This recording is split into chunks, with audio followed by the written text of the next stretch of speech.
ila yaumil qiyamah. Qala Allah Ta'ala fi kitabihil karim, a'udzu billahi minasyaitonir rajim. Ya ayyuhalladzina amanu ittaqullaha haqqa tuqatih wa la tamutunna illa wa antum muslimun. Ya ayyuhan nasu taqu rabbakumul ladzi khalaqakum min nafsin wahidati wa khalaqa minha zawjaha wa batha minhuma rijalan katsiran wa nisaa'a wa taqullaha alladzi tasaaluna bihi wal arham innallaha kana 'alaikum raqiba. Ya ayyuhalladzina amanu taqullaha wa qulu qawlan sadida yuslih lakum a'malakum wa yaghfir lakum dhunubakum wa man yuti'illaha wa rasulahu faqad faza fawzan 'azima. Fa'lam fa inna khairal hadisi kitabullah wa khairal hadyi hadyi Muhammadin sallallahu alaihi wa alihi wasallam wa syarrul umuri muhdatsatuha wa kullu muhdatsatin bid'atun wa kullu bid'atin dhalalatun wa kullu dhalalatin finnar. Amma ba'd. Hadirin wal hadirat rahimani wa rahimakumullah.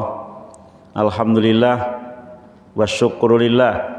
Puji dan juga syukur kita panjatkan kepada Allah Subhanahu wa taala yang telah memberikan kepada kita nikmat, rahmat, taufik dan hidayah kepada kita semua, sehingga pada malam hari ini kita bisa berjumpa, bertatap muka, muwajahah, mujalasah dalam rangka membahas ilmunya Allah Subhanahu wa taala.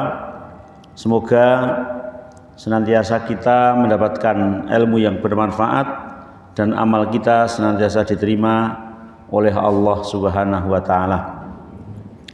Salawat dan juga salam semoga tercurahkan kepada Nabi kita Muhammad sallallahu alaihi wa alihi wasallam dan juga kepada para sahabatnya, para keluarganya serta pengikut setianya ila yaumil qiyamah. Hadirin wal hadirat rahimani wa rahimakumullah. Sampai hadis 151 ya. Hadis nomor 151, yaitu hadis yang bersumber dari Abi Ribaiyi, namanya adalah Handhalah. Abu Ribaiyi namanya adalah Handhalah bin Rabi' al-Usayyidi ya.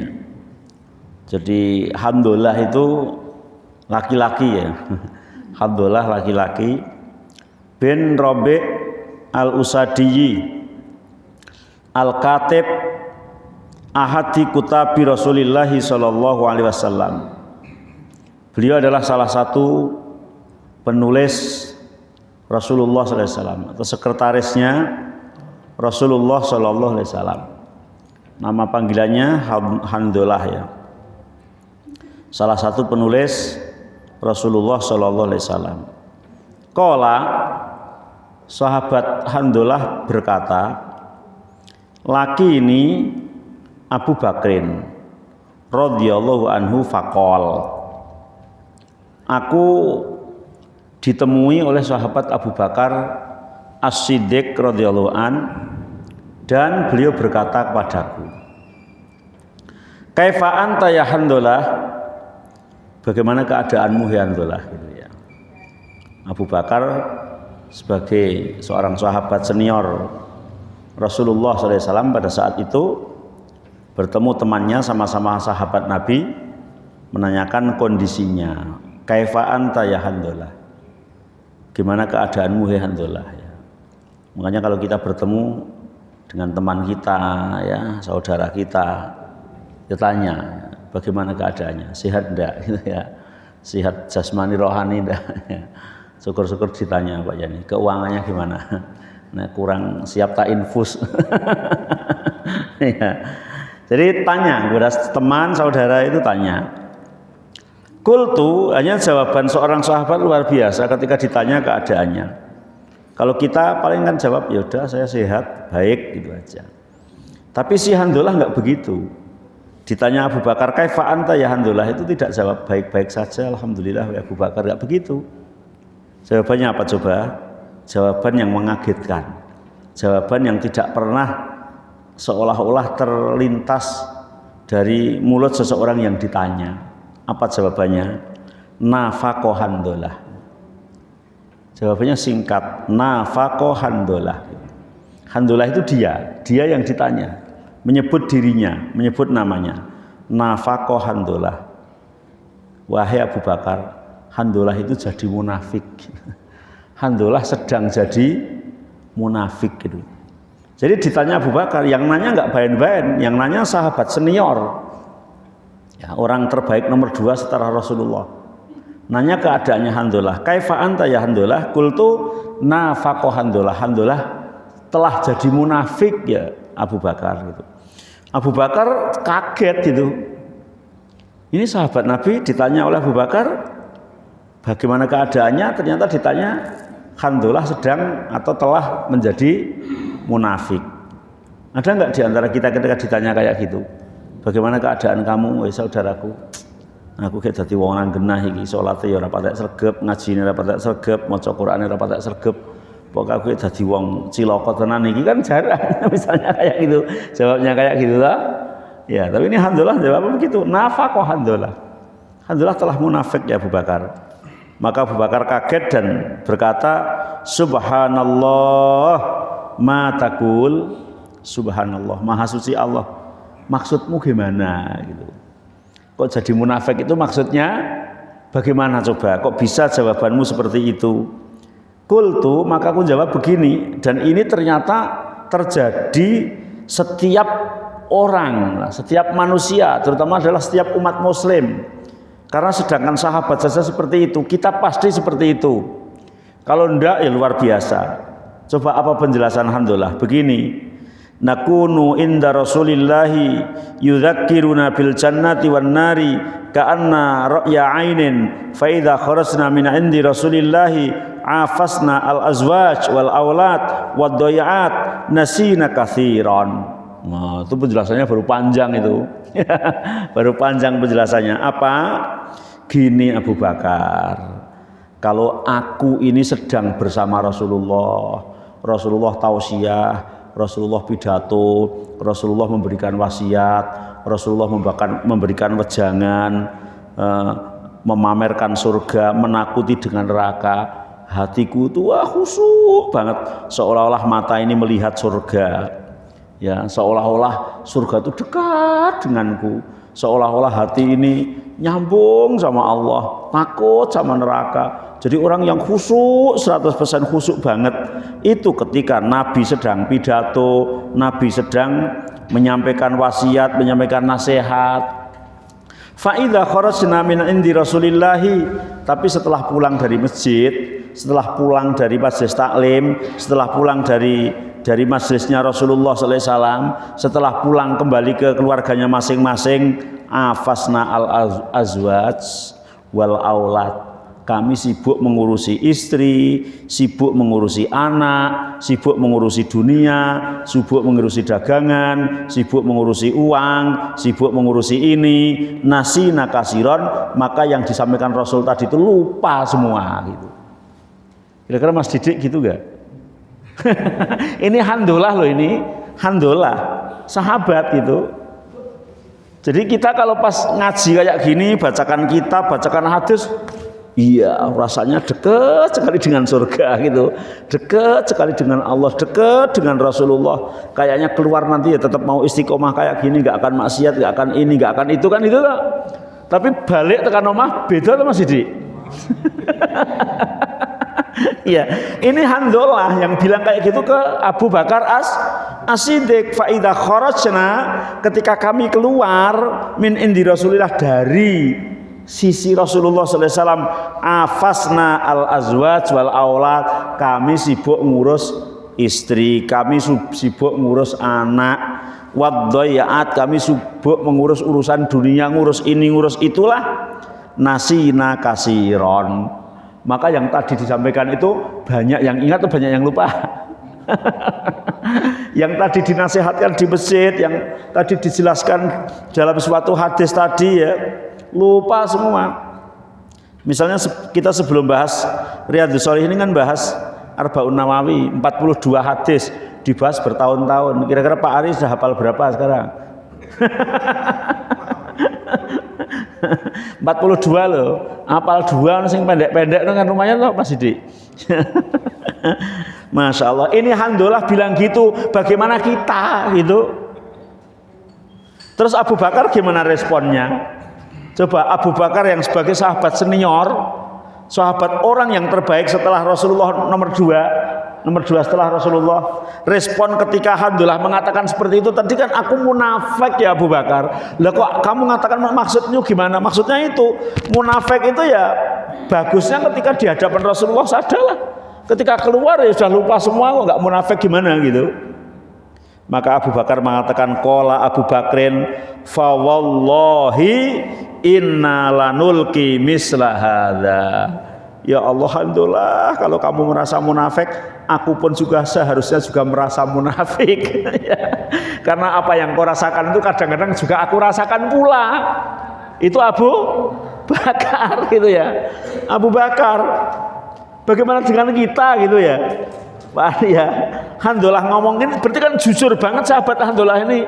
Tapi ternyata Abu Bakar mengatakan fa wallahi, pakai sumpah loh itu. Fa wallahi inna lanulqi misla hadza. Aku kadang-kadang juga sok merasakan seperti itu.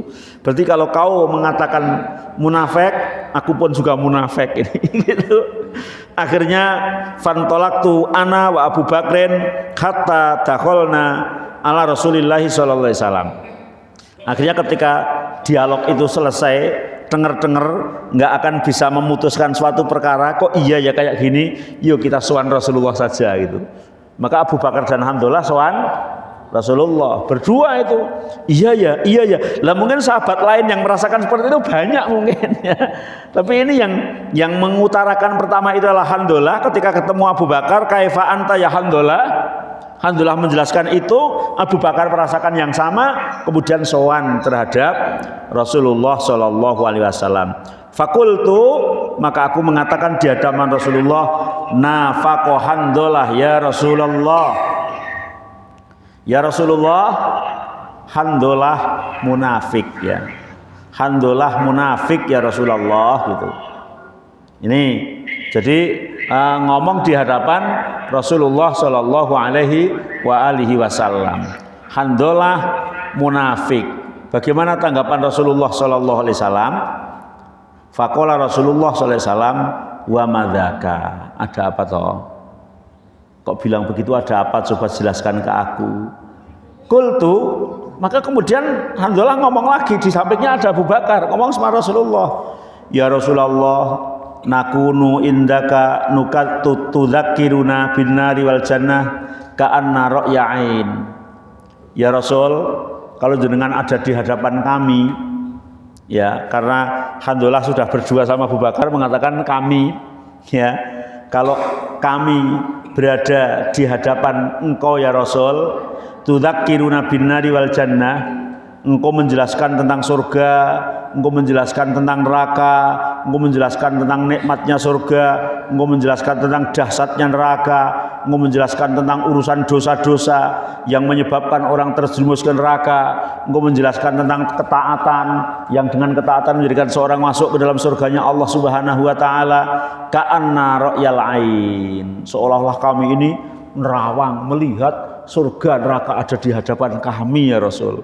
Ketok kabeh meneteskan air mata, merasa khusyuk, merasa luar biasa. Tapi sayang Rasul, wa idza kharajna min indik, ketika kami ini sudah keluar dari majelis jenengan ya Rasul, sudah keluar, sudah pulang ke rumahnya masing-masing, afasna al azwaj wal aulad, kami sibuk ngurus keluarga, sibuk ngurus istri, sibuk ngurus anak-anak, sibuk ngurus dagangan, sibuk ngurus warung, sibuk ngurus pernah-pernah lah, lupa lah itu. Nasina kasiron, maka kami lupa yang banyak. Bagaimana kemudian Rasulullah sallallahu alaihi wasallam? nyikapinya sama dengan Abu Bakar enggak? Ternyata Rasulullah mengatakan begini juga bersumpah, walladzi nafsi biyadi.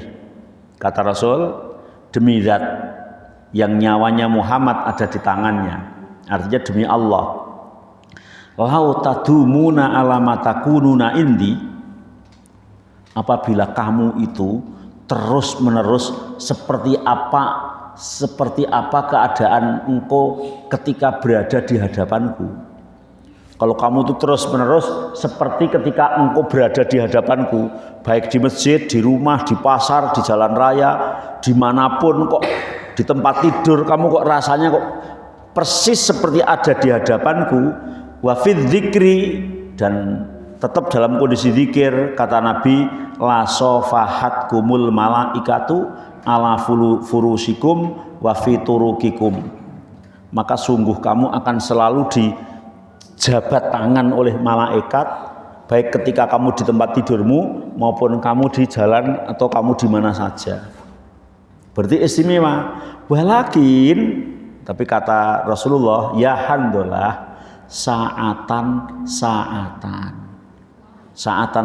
itu kalau diterjemahkan dalam bahasa Jawa ya sok ya, sok ngene sok ngono gitu. Walakin, akan tetapi manusia itu saat taat, saat lali, sesaat ingat, sesaat lupa gitu.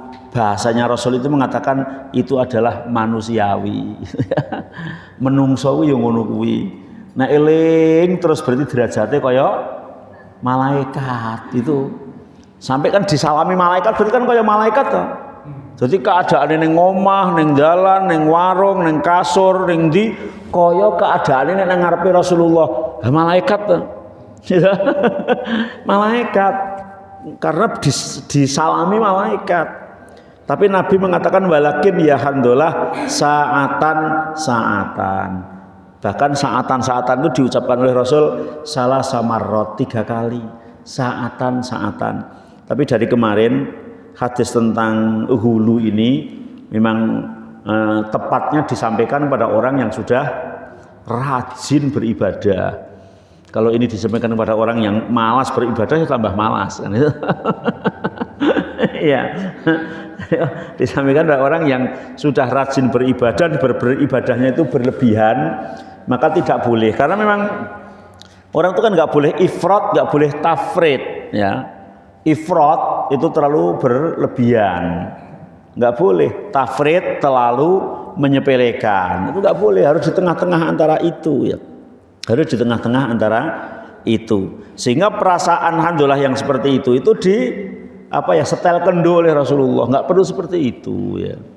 Orang itu nggak bisa kok seperti satu keadaan itu nggak bisa, karena yang seperti satu keadaan adalah malaikat itu yang layak sunallaha ma amarahum wa yaf'aluna ma yu'marun, tidak pernah bermaksiat terhadap Allah, selalu melakukan apa yang ia perintahkan. Tapi kalau manusia itu saatan, satu waktu begini, satu waktu begitu, satu waktu ingat, satu waktu tidak, itu sudah manusiawi. Manusiawi. Ini aja anggar pas kejelekan ditegur tuh manusiawi itu lho Pak Ari. Nah, aku kan mulai wengi-wengi jam 2 tongkrong nang ndi to? Manusiawi, Bu.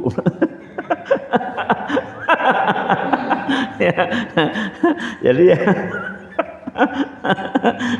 Jadi kadang ketika hadis ini disampaikan kan kadang buat senjata bagi orang ketika dikasih peringatan jawabannya. Manusiawi ya saya menungso, rak malaikat kok ngono ya. Nah, tapi justru hadis ini disampaikan kepada orang yang ibadahnya sudah mempengnya luar biasa, itu untuk dikurangi, karena di hadis sebelumnya beberapa itu ada hak, dirinya ada hak, keluarganya ada hak, ya, kemudian temannya ada hak gitu ya, agar tidak berlebihan. Dalam hadis ini ada beberapa pelajaran. Yang pertama, istihbabu su'alil ikhwan an halihim. Ternyata nanya kesehatan, nanya keadaan temannya itu dianjurkan dan termasuk sunnah para sahabat. Mas Didik, dos pundi kabaripun? Sehat mawon to nggih? keluarga nggih sehat, garwa, putra-putra nggih sehat Ustaz. Iki sunah gitu. Ora kok tuakon wong kok juweh temen. Kadang sing ora trimo ditakoni kan ngono. Nah, padahal ini sunah Rasul, sunah sahabat lah, minimal sahabat saling menanya kepada temannya ya, kepada saudaranya, ditanya. Ya, nanya yang lain juga nggak apa-apa gitu ya, urusan yang masih bermanfaat. Gimana Pak Yani, warungnya udah laris tuh sekarang, mahasiswa sudah masuk. Depannya Pak Yani muacet sekarang Pak Adi, muacet dari ngerpaker ngarepe udah jajan kabeh alhamdulillah, masya Allah luar biasa. Atau yang lain itu ya, boleh, nanya kesehatannya, nanya apanya. Jadi itu dibiasakan dan ternyata itu tidak bertentangan dengan budaya kita. Budaya Jawa kita itu saling tanya itu masya Allah luar biasa. Jadi orang teko meneng wae, ngono sehat luweh ora luweh urusane apa? Namanya egois gitu ya. Jadi nanya, sahabat saja nanya, kaifa anta ya handollah? Keadaanmu seperti apa ya handollah? Kemudian yang kedua, yang bagi lil abdi muraqabatu nafsihi wa mujahadatuha wa tafqadu ahwaluha. Memang dianjurkan seorang hamba itu selalu muraqabah. Muraqabah itu merasa diawasi oleh Allah. Karena alhamdulillah itu merasa diawasi banget itu. Sehingga walaupun itu kayak tadi kalau dia nggak bilang sama Abu Bakar kan nggak ada yang tahu gitu. Tapi dia merasa diawasi oleh Allah Subhanahu wa taala. Sehingga dia merasa muraqabah wa mujahadatuha. Kemudian setelah merasa muraqabah harus giat di dalam beribadah ya, agar ketika diawasi oleh Allah adalah dalam keadaan melakukan kebaikan ya. Wa tafqidu ahwaluha ya, dan kemudian apa namanya kita menghilangkan tingkah-tingkah yang tingkah tersebut akan menjadikan kita tidak muraqabah terhadap Allah Subhanahu wa taala.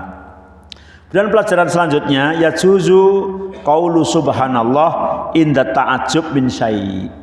Dianjurkan mengucapkan subhanallah ketika keheranan itu ya.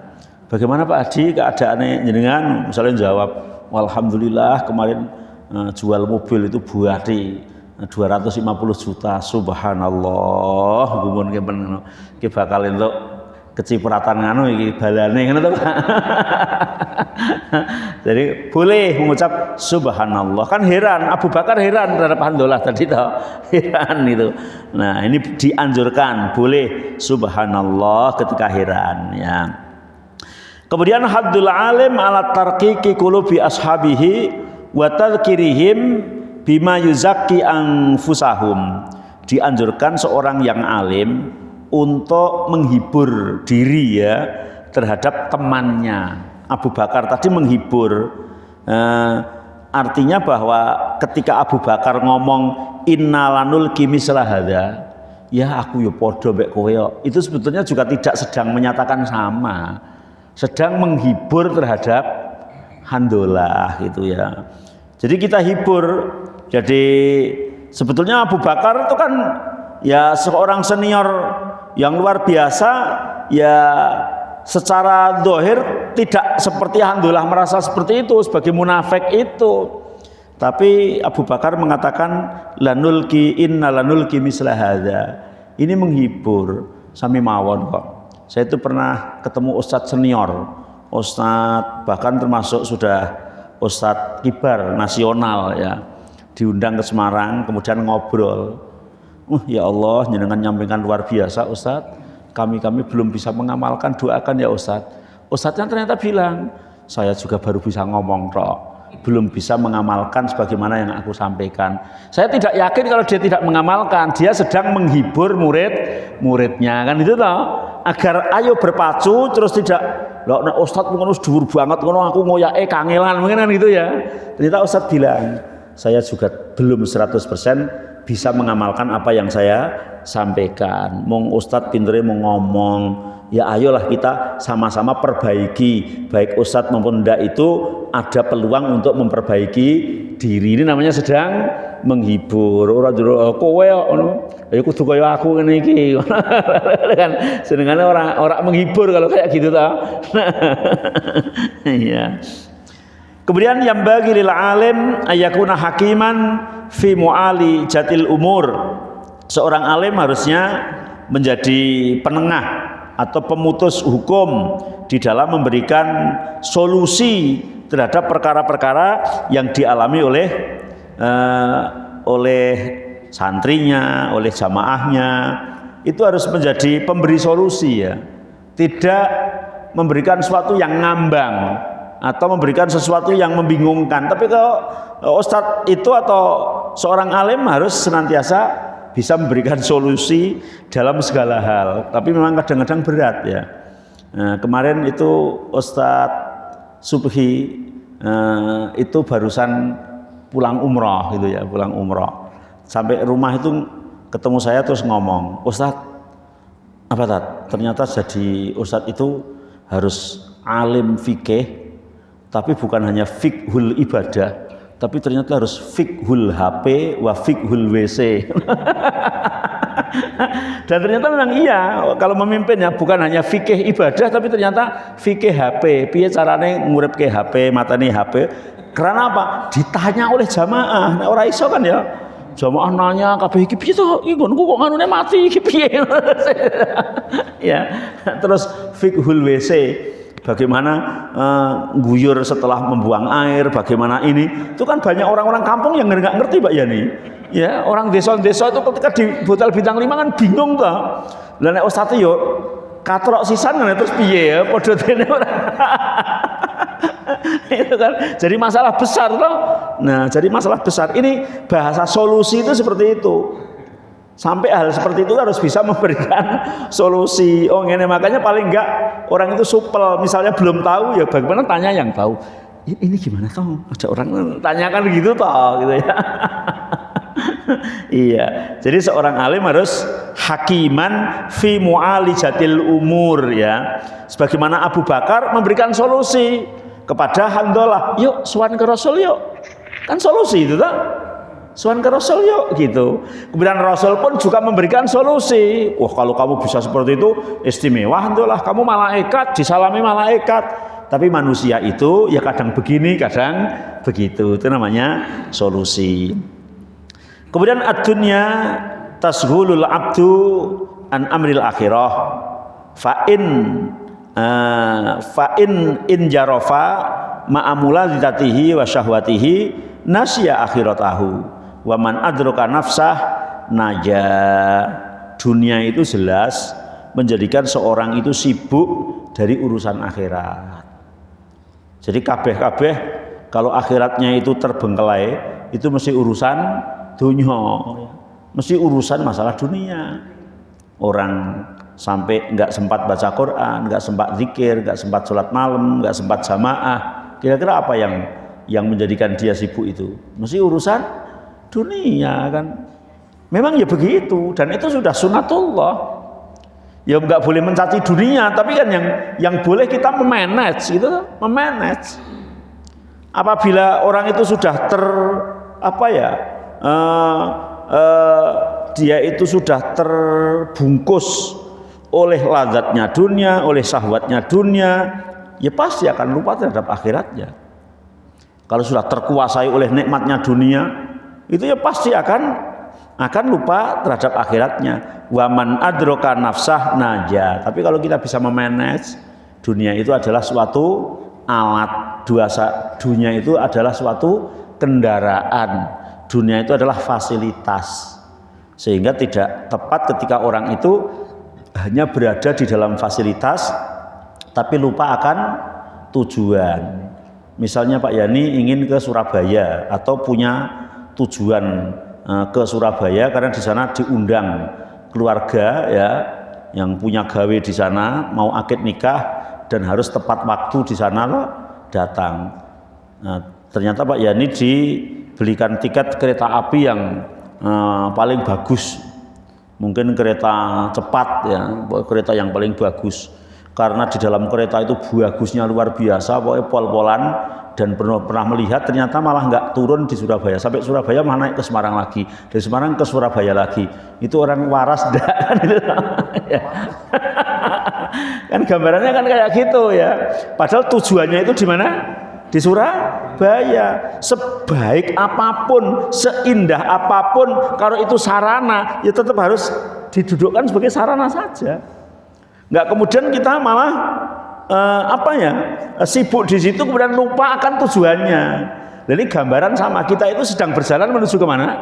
Ke akhirat, gitu toh. Sedang berjalan menuju ke akhirat, sementara dunia ini semuanya adalah kendaraannya.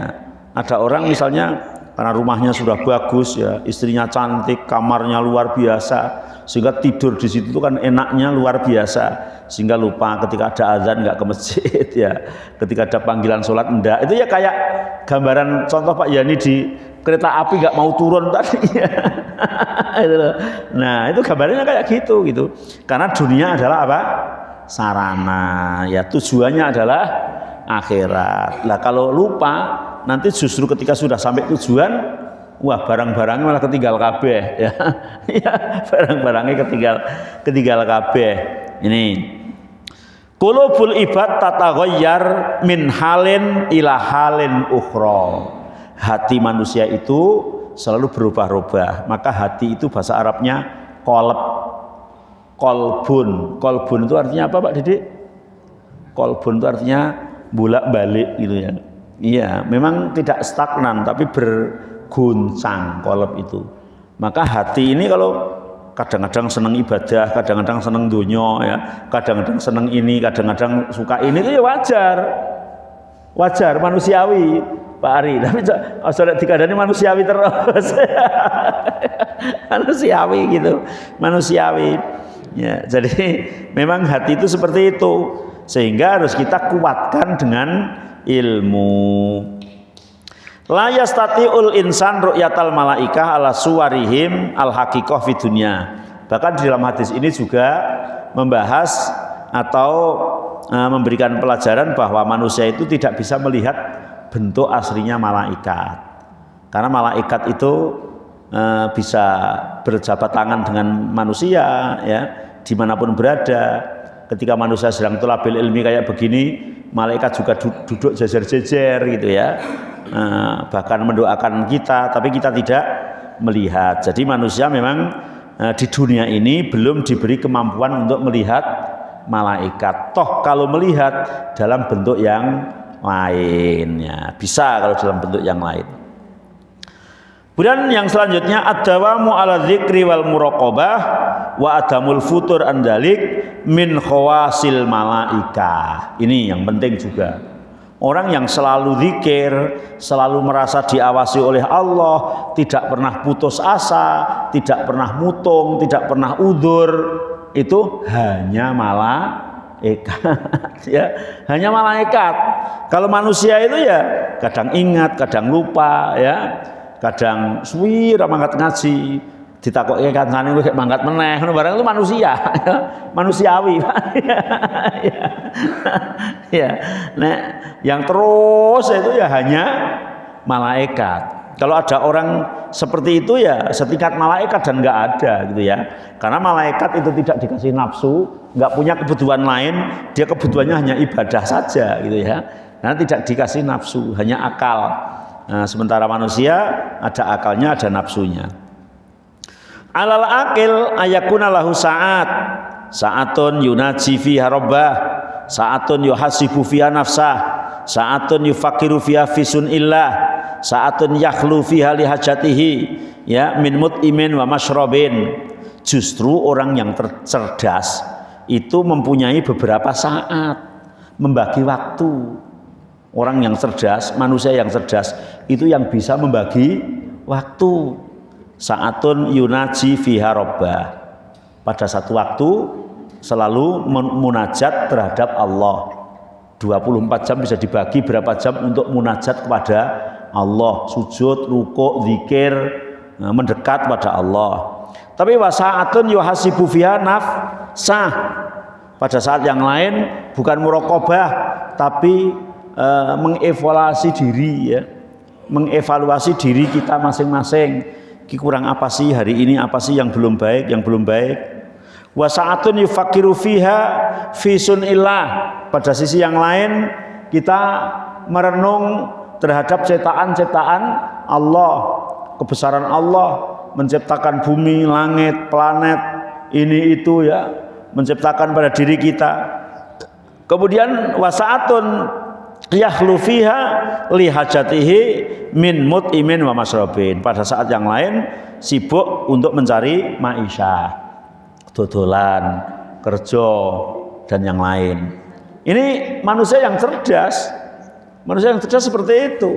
Sehingga ketika ada orang misalnya ibadah terus di masjid, nggak pernah keluar, nggak pernah mau bekerja, baik enggak? Kurang baik gitu. Kurang baik ataupun dikatakan tidak baik. Dalam suatu hadis ada sahabat terheran-heran terhadap seorang yang ada di masjid. Jadi sahabat masuk masjid subuh ada di situ, zuhur masih di situ, asar masih di situ, maghrib masih di situ, isya masih di situ, subuh besoknya masih di situ, nggak pernah keluar masjid. Para sahabat mengatakan heran, hebat sekali orang itu ya Rasul gitu. Ternyata Rasul nanya, lah dia makan dan minum enggak? Ya makan minum ya Rasul. Lah sing dekai mangan sapa? Tonggone masjid. Maka tonggo masjid yang memberi makan itu lebih soleh daripada dia, kan itu ya. Ini artinya yang paling bagus itu yang bisa membagi waktu. Tinggal di manage dalam hati, semuanya itu diniatkan untuk beribadah kepada Allah. Bahkan sesuap nasi yang kau masukkan di mulut istrimu adalah bagian dari sedekah. Sedekah adalah ibadah. Bagaimana akan bisa menyuapkan makanan ke istrinya kalau kita nggak kerja? Sehingga disuapi apa nih? Ya. Suapi abang, ya ambekan dewe, ya. Nah, kan begitu. Sehingga ya harus betul-betul pandai-pandai dalam membagi waktu. Al-Islam dinul fitrah. Islam adalah agama fitrah, ya. Agama yang lurus, wat tawasud, agama yang proporsional, wal iktidal, agama yang seimbang. Ya yujma'u baina masalihid dunya wal akhirah. Dikumpulkan antara kemaslahatan dunia dan kemaslahatan akhirat. Wa yujma'u baina matalibir ruh wal jasad. Dikompromikan juga antara gizi jasmani maupun gizi rohani. Jadi misalnya mau kakean gizi jasmani tok, sehingga jasmani ini iso gagah, dhuwur, lemu itu toh, tapi rohani ini kurang misalnya, itu juga tidak seimbang. Atau ngantek wong kurus pol, kurang mangan, mergo mung tirakat saja, juga kurang baik gitu ya. Harus dikompromikan dua-duanya. Baik urusan dunia maupun urusan akhirat, atau urusan jasmani ataupun urusan rohani. Ya, ternyata sudah isya sampai di sini, dan bab ini insya Allah tinggal satu kali pertemuan, satu hadis, dan mungkin di minggu yang akan datang malah sudah nyambung ke dalam bab yang selanjutnya. Semoga Allah memberikan kita kemudahan dan kesehatan. Ya, minggu kemarin saya luar kota sehingga tidak bisa rawuh, nuwun sewu ya. Ya, akhirul kalam, subhanakallahumma bihamdika asyhadu an la ilaha illa anta astaghfiruka wa atubu ilaik. Wassalamualaikum warahmatullahi wabarakatuh.